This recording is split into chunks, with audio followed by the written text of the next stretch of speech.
discuss a little bit about my favorite superstar, Sami Zayn. And specifically, I want to talk a little bit about his entrance theme music, and what he does when he comes to the ring. Some of you might know, some of you might not know. The dancing he does when he comes to the ring is called skanking. I know it sounds weird, but that's what it's called when you dance to ska music. And not a lot of people know what ska music is because it's not very popular anymore. Some well-known ska bands are Real Big Fish, Operation Ivy, the Aquabats, Less Than Jake, Big D and the Kids Table, Streetlight Manifesto, RX Bandits, The Specials, Mighty Mighty Boss Tones, The Toasters, and there's been a lot more throughout the years, but right now it's not very prominent. Sami Zayn has said that he's a big fan of ska music. He's even quoted as saying that he and Neville wanted to start a ska-themed tag team back when they were in NXT. Sami's t-shirt design is even ska-themed. As you can see, there's a spoof of a rude boy, which basically is a logo that has been a symbol of ska music and ska fans for a very long time. It looks like a guy running in place. Basically, it looks like a guy skanking, because that's how you skank. You move your arms and you move your legs. Like this.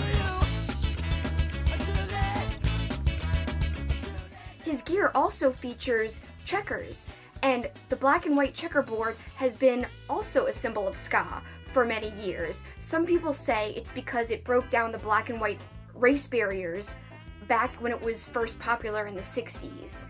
I have a very special connection with ska music because when I was in high school, I was a really big fan of a local New Orleans ska band called Fatter Than Albert.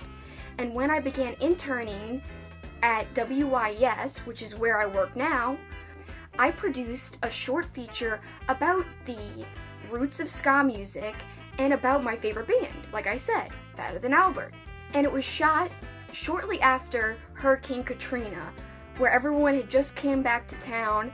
I'm actually in the feature, dressed up in an inflatable sumo suit that I used to wear to all of the local ska shows that Fatter Than Albert was playing at. And that's because I guess I wanted to be fatter than Albert. Go figure, I don't know. My feature was filmed in standard definition, unfortunately, and it aired on TV in 2007. So if you want to know a little bit more about ska and my old favorite band, please enjoy this feature.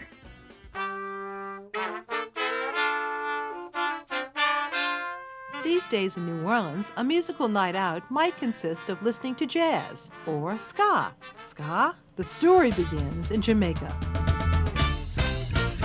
During the 1950s, a new sound emerged on the Caribbean island, combining a local acoustic music called mento mixed with American jazz and blues. As more islanders purchased radios, they were able to tune into stations from the southern part of the United States, picking up songs by musicians such as New Orleans' own Fats Domino. By the 80s, though, ska became popular in the U.S., with the import of Jamaican bands such as Toots and the Maytals. The sound incorporates the guitar, bass, and drums, along with a horn section, often including saxophones, trumpets, and trombones. So who plays ska in New Orleans? Heard only on occasion here since the 1990s, today one of its most popular proponents is a group with a name that elicits a double take, Fatter Than Albert, a whimsical nod to a character made famous by comedian Bill Cosby. Band members explain the method to their music. It's got energy to it, it's fun. It's just a really great type of music. It's positive. It's got, you know, a lot of different elements to it. You can mix in jazz and funk and reggae and punk rock and just dancey music, and it's awesome. Something about horns and guitars and the two-tonedness of it all. It just creates this energy that I pretty much fiend for. Most ska fans are in their teens or early 20s. Older crowds, like, they'd rather go sit around and drink than like come to a ska show and dance around with their Friday night. Definitely the younger kids, and I mean, that's what makes it more fun.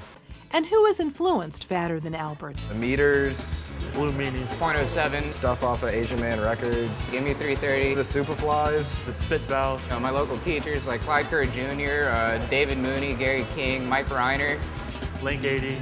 Slapstick. lots of reggae, Beatles. In addition to the sheer pleasure of playing, trombonist Larry Furman has other reasons for being with the group.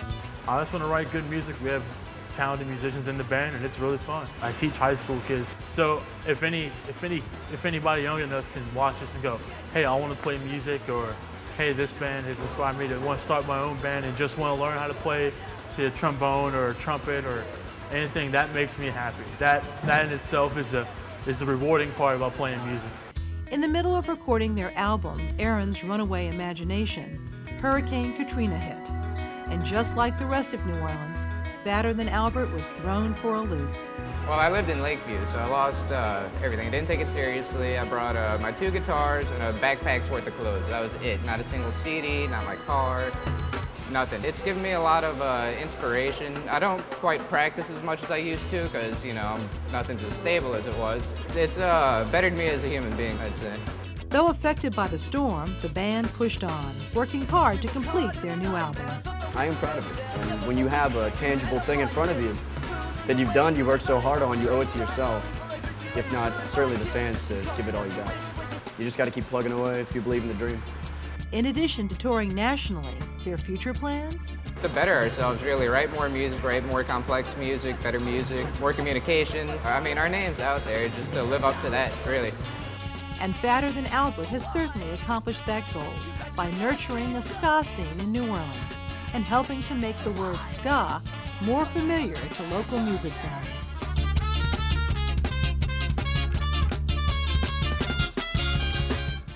I guess I'm a sucker for ska music and for ska music lovers because my friend Teresa accuses me of just liking Sami because he likes ska music. Sami Zayn. The reason. The first match I ever watched. Is it because of ska? No. It's probably because of ska. It's not because of ska, I swear, okay? That is a big... Okay, it's not a big factor, but it's a little factor. I love that he's a very genuine babyface character. I love how great he is in ring. And I guess him liking ska and coming down to the ring to ska music is a plus. So see you next time on Super Kicking It with Kelsi. Special thanks to Fatter Than Albert for the music for this video. If you want to hear more of Fatter Than Albert, you can download their music free at communityrecords.org. Check out the website for other awesome music, including the Flaming Tsunamis.